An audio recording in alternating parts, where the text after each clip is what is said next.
Welcome Home Depot. My name is Alan Jones. I am with Anderson Windows and Doors, and today we're going to show you how to measure for Anderson wood products. We're going to talk about the Anderson 400 series full frame product. We're going to show you how to measure an existing wood window in order to use a 400 series product as a replacement application. There are multiple ways to measure for a full frame product in a replacement application. One of which would be to remove the interior trim. So if you look at our display wall here, we have the interior side facing of an existing wood window opening. So this casing that we just removed actually has casing and it has a wood stool. You wouldn't necessarily remove the wood stool either in this type of application to get to the rough opening. So now that we've removed the casing, obviously you can see the gap in between the side of the existing wood window unit. So this is the most accurate way to get to the rough opening for a full frame replacement application, but it's the less preferred method and the most invasive to the homeowner. Customers usually don't prefer this type of method because of removing the trim. Now you can actually see where the studs start and stop around the entire unit. Okay? So you take your trusty tape measure, all right? And if you can see mine's kind of worn and tattered. So one of the suggestions that we make is, if you've been doing this for a long time, which most of you I'm sure have that are watching this video, you've probably got an old and tattered trusty tape measure that you use all the time, right? You don't really want to lose that one. However, at Anderson, we recommend going out and getting a tape measure that has actual fractions written down on it. So something that's new, more rigid, but it also has the fractions written down on every single piece of the tape measure.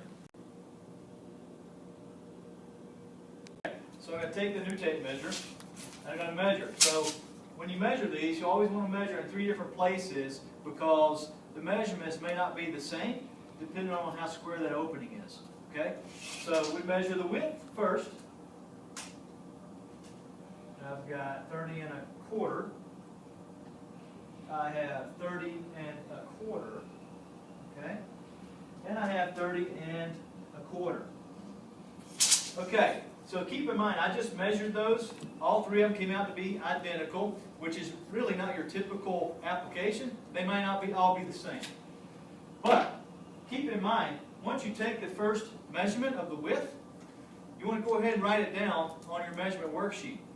So the width was 30 1/4. Now, the reason we write that down now instead of doing the width and then the height and then writing it down is because we tend to forget the numbers. We may mix up the numbers. There's a great chance of inaccurate numbers being written down, and we really need accurate dimensions in order to get the order correct. Okay? So now we'll do the height. So we've done the width in 3 places, now we do the height the same way.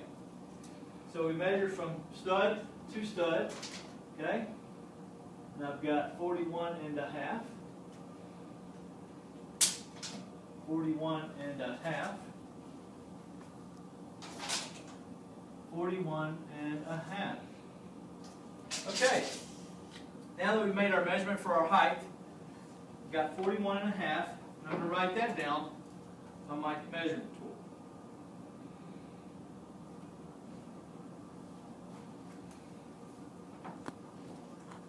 Okay, that is how you measure for a wood window, existing wood window, rough opening with the trim removed. Another way to measure for a full frame replacement application is to leave the trim intact. It seems to be the most preferred method by homeowners. First step is we want to get the width of the sash sizing on the existing window. So you take your trusty tape measure, okay? We want to measure in 3 separate places. We want to measure the top, middle, and the bottom.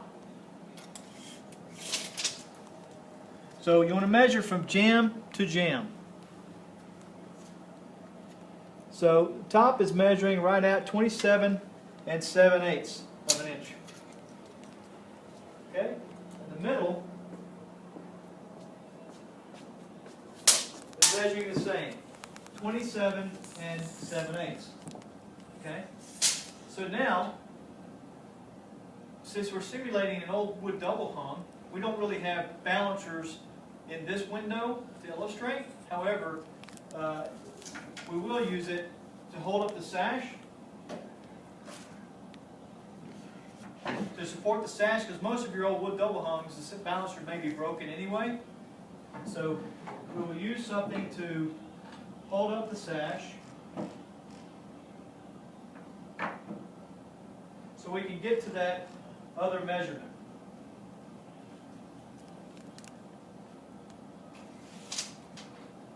Now we're going to measure the height. You can leave your sash open because obviously you want to get right here behind the stool as you take the measurements. You're going to measure in 3 different places like you did on the width. All right? So you take your tape measure, put it right behind the stool, and then get up to the head jamb. We've got about a 38 and an 8. We'll do the center at about 38 and an 8. And the right hand side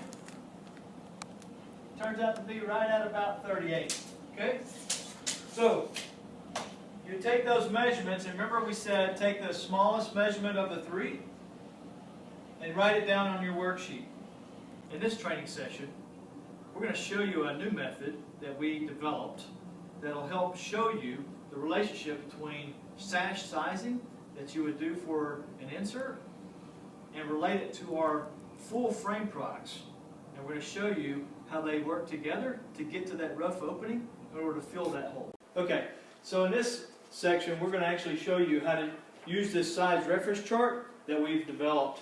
The idea being that you measure your sash opening width on your traditional double hung like you would for an insert, okay? And doing the typical measurements like the frame thicknesses and rough openings to get to the rough opening, typical rough opening for those windows with those kind of sash opening sizes, then you can reference this chart and kind of understand how they fit in.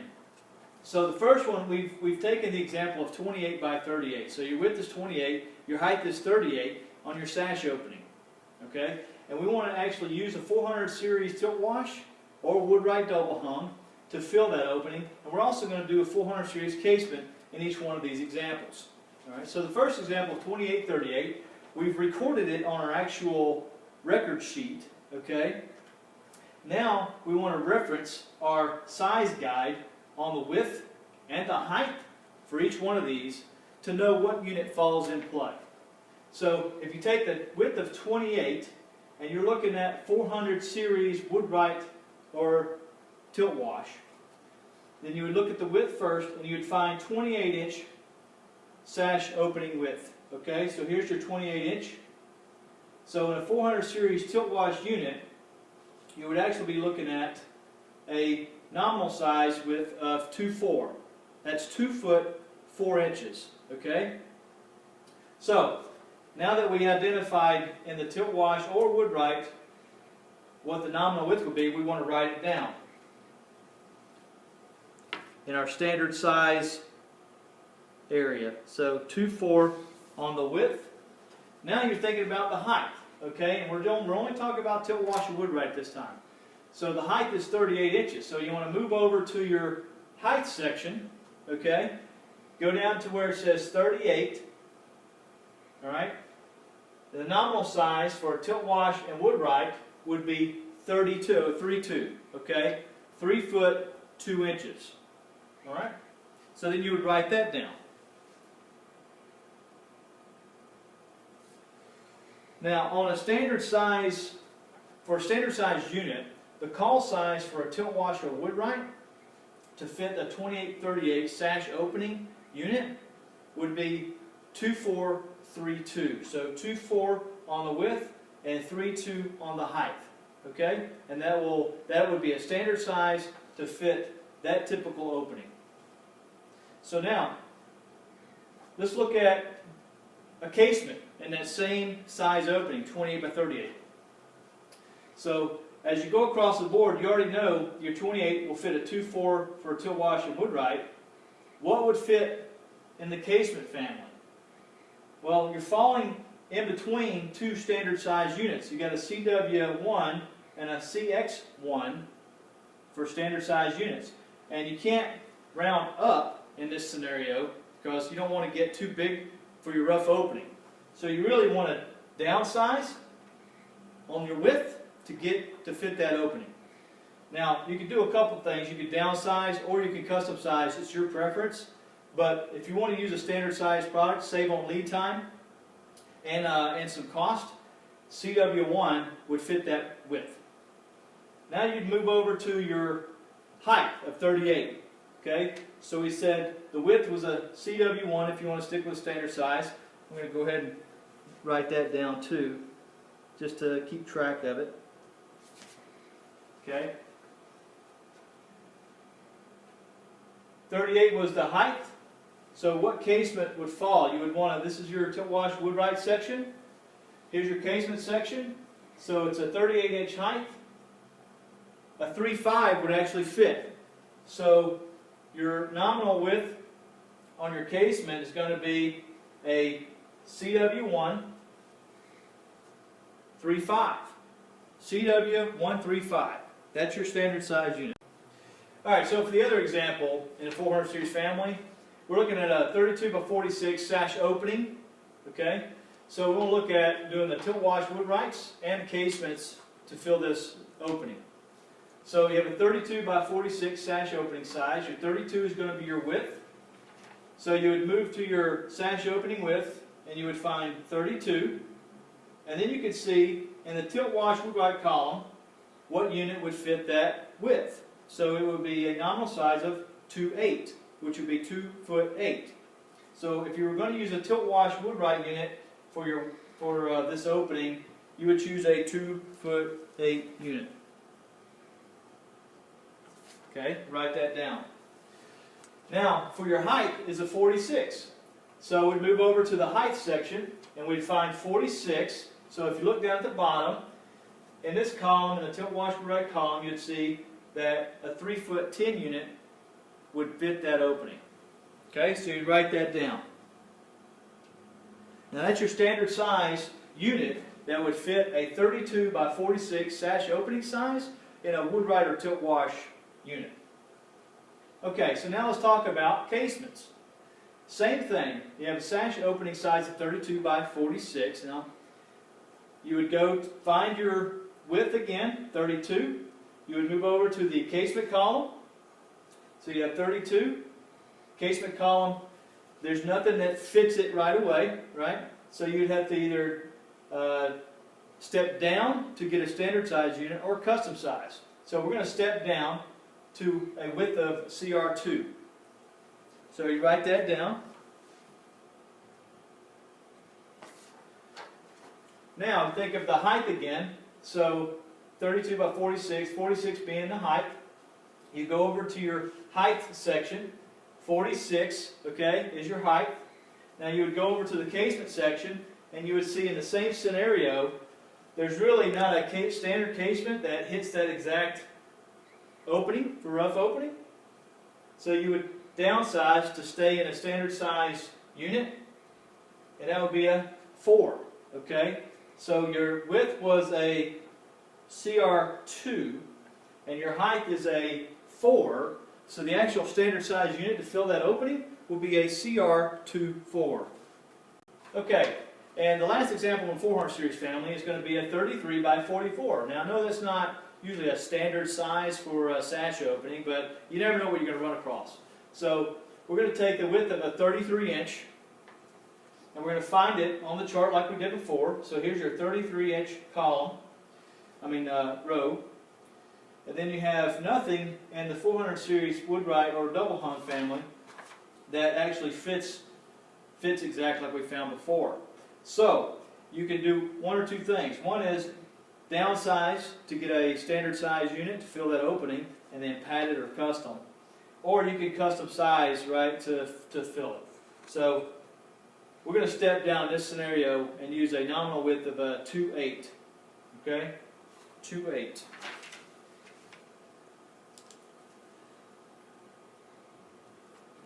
You write that down in your standard size grid. Now the height was a 44. So we'd move over to our height column and you'd see 44, same thing. 44 falls right in between two standard size units. Okay? So you can't upsize to fill the opening, or you're going to have to, open your hole up. So we really want to either custom size or pad. And if you're going to pad, you can go down to the standard size height of a 3/6,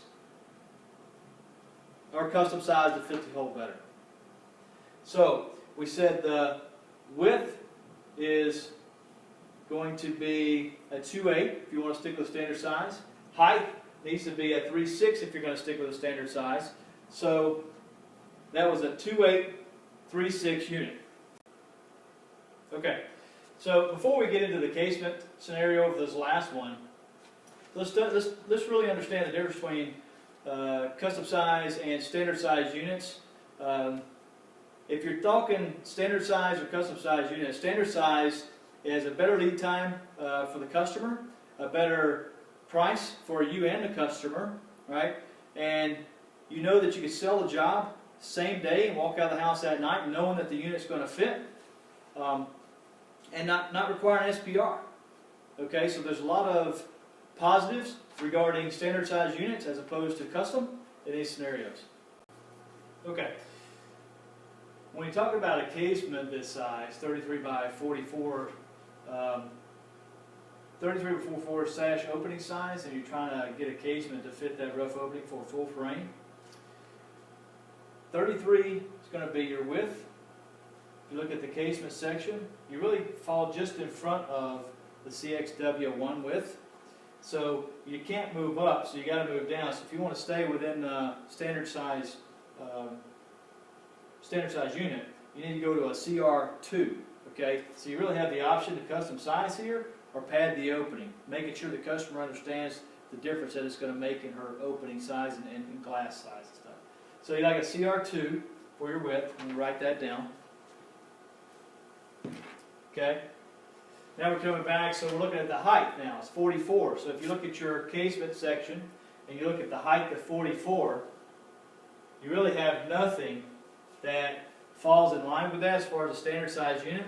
So you really would have to take a major step down to fill that opening with a standard size unit. So here's a situation where your width was a CR2. If you want to stick to a standard size, it would be a 35. So your standard size unit to fill that opening would be a CR235. Okay, in this scenario we're going to use the A series for these examples.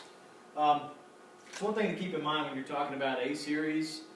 A series uses modular sizing as opposed to sash opening sizes on a typical double hung unit.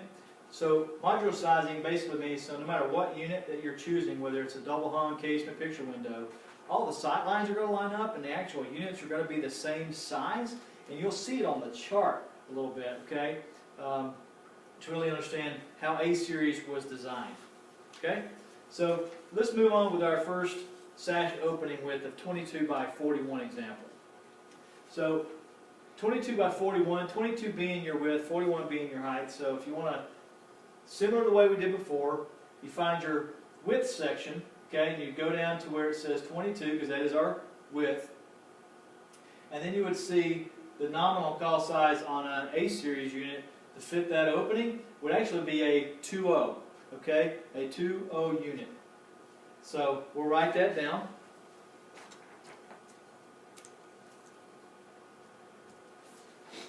Okay, so that's on an A series double hung, 2.0 call size. So let's look at the height now. Height was a 41. Go over to your height section, find 41, okay, stick it to the A series double hung section. Now, 22 by 41, we said the width was a 2.0.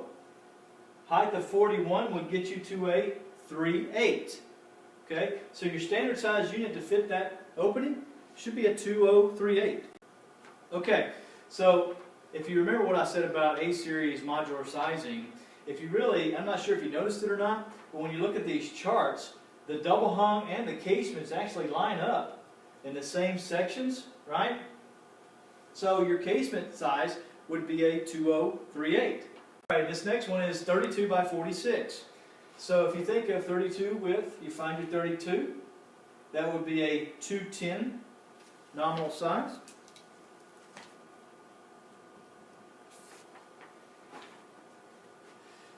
And then you look at your 46.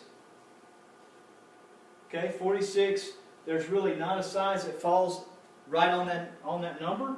So you would step down to stay into a standard size unit, which would be a 40. So your size would be 210, 40. Now, as we already discussed, both your double hung and your casements are going to be in line with each other. So your 32-inch sash opening is going to be a 210 double hung and a 210 casement. On your height, same thing, 46-inch height. You need to step down to a 40 on your casement and your double hung to fill that opening on a standard size.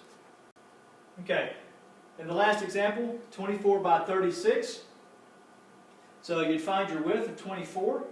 Okay, so it doesn't really fall in line with either casement or double hung size. So you need to step down or pad the opening to fill it. Okay, so in this scenario, we're going to step down to stay within standard size opening.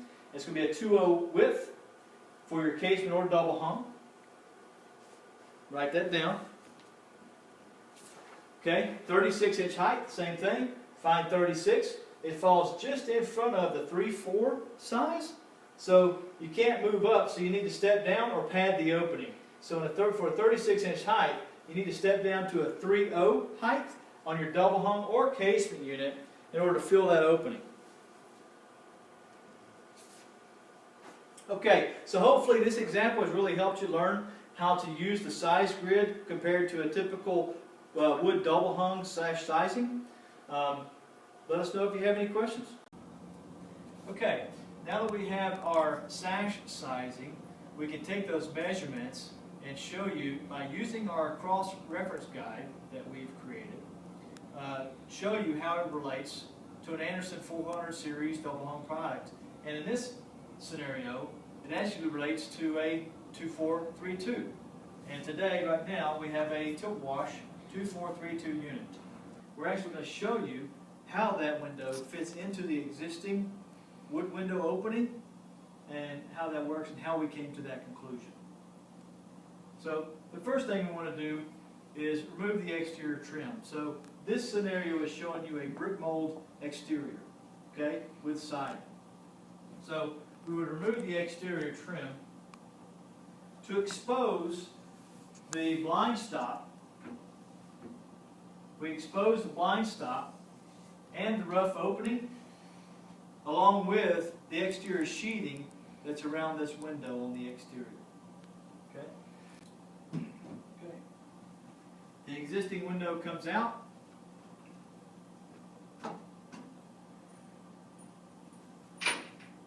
And now you've exposed the rough opening. So now you have the stud opening. And you see the exterior facing. Brick mold used to be here. This is now the exterior sheathing around this unit. Now, keep in mind, and this is by no way and no means a how to install segment. We can obviously refer you to different online materials and reference guides for that type of thing. This is really just to show you the relationship between the sash sizing of an existing wood window and our reference guide, our product guide sizing, to show you how a 2432 unit relates to an existing wood window. Alright, now that we've got the 400 series 2432 window in the opening, you can see how well it fits. Using our reference guide that we created, it actually shows you how the sash sizing of an old traditional wood window and the actual full frame sizes of an Anderson window interact together. Okay? Now this is the outside application, so obviously your installer, we're not really getting into installation techniques, things like that, but definitely your installer would come back and add the 1x trim around the exterior to finish this off. And there would be some flashing and other things that he would need to do. But for all intents and purposes, you really just need to trim this off and then clean it up. Now let's look at the interior side of this.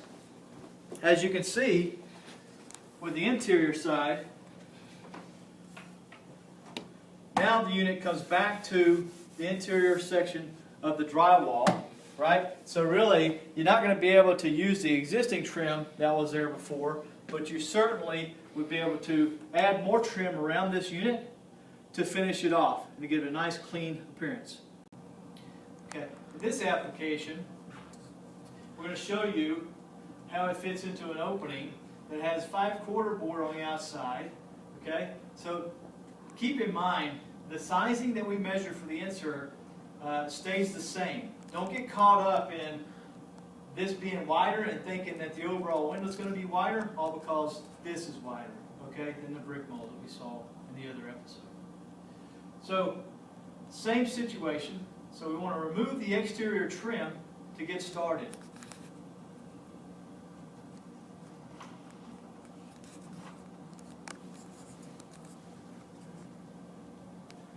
So as you'll see, removing the exterior 1x trim, you still expose the blind stop on the traditional wood window. You still see the rough opening here. You still see the actual sheathing of the house. Okay? Now we're going to remove this window, and we're going to show you how a 2432 unit fits back in the same opening.